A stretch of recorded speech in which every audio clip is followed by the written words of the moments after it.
Selamat pagi Bapak Ibu yang kekasih di dalam Tuhan Yesus Kristus.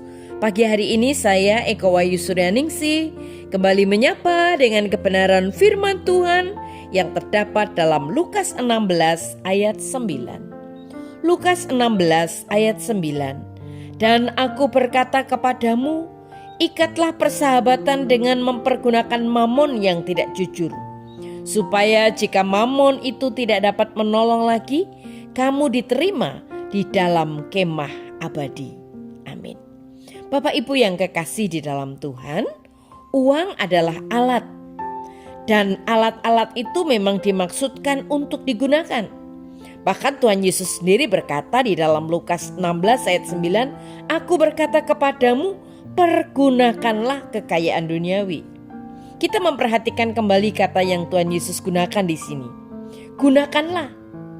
Ini artinya Tuhan Yesus tidak menyuruh kita untuk mencintai kekayaan. Dia juga tidak menyuruh kita untuk menimbunnya atau untuk menyembahnya. Tetapi dia menyuruh kita untuk menggunakannya.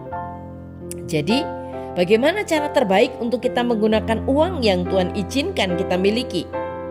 Kita gunakan sumber daya sementara kita untuk kebaikan yang kekal. Dengan kata lain, gunakanlah sesuatu yang tidak bertahan lama, yaitu uang itu, untuk sesuatu yang akan bertahan selamanya. Ada banyak cara untuk menggunakan uang kita untuk kebaikan. Tetapi cara terbaik untuk menggunakannya adalah berinvestasi untuk membawa orang ke surga. Selanjutnya di dalam kitab Injil Lukas 16 ayat 9 dikatakan, aku berkata kepadamu, gunakanlah kekayaan duniawi untuk memperoleh sahabat-sahabatmu, supaya setelah kekayaan itu habis, kamu akan diterima di dalam tempat kediaman yang kekal. Ayat ini sering disalahpahami. Ayat ini tidak mengatakan bahwa kita dapat membeli teman atau bahwa kita dapat membeli keselamatan. Maksudnya bukan itu.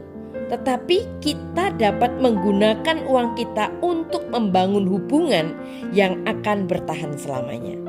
Ada banyak cara untuk melakukannya. Kita dapat memberikan uang untuk membantu seorang teman melakukan perjalanan misi.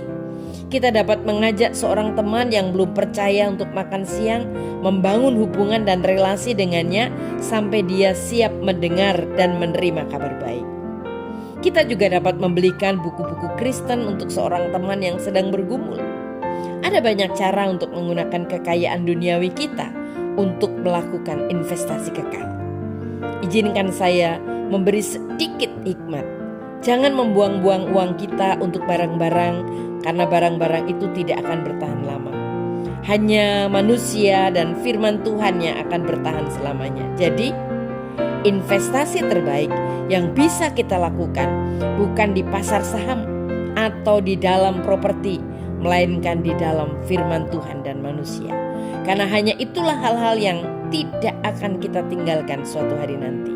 Ketika kita berada di surga, kita ingin ada banyak orang di sana yang berkata, sahabatku, engkau orang yang telah memilih aku dan berinvestasi kepadaku di dunia, sehingga hari ini kita bisa bertemu.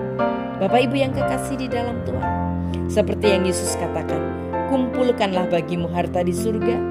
Di surga ngengat dan karat tidak merusakkannya, dan pencuri tidak membongkar serta mencurinya. Karena di mana hartamu berada, di situ juga hatimu berada. Amin. Mari kita berdoa. Tuhan Yesus, terima kasih buat firman-Mu hari ini. Kami percaya Tuhan akan menolong kami untuk berhikmat menggunakan harta kami dan mengelola keuangan kami dengan baik. Dalam nama Tuhan Yesus kami berdoa. Haleluya. Amin.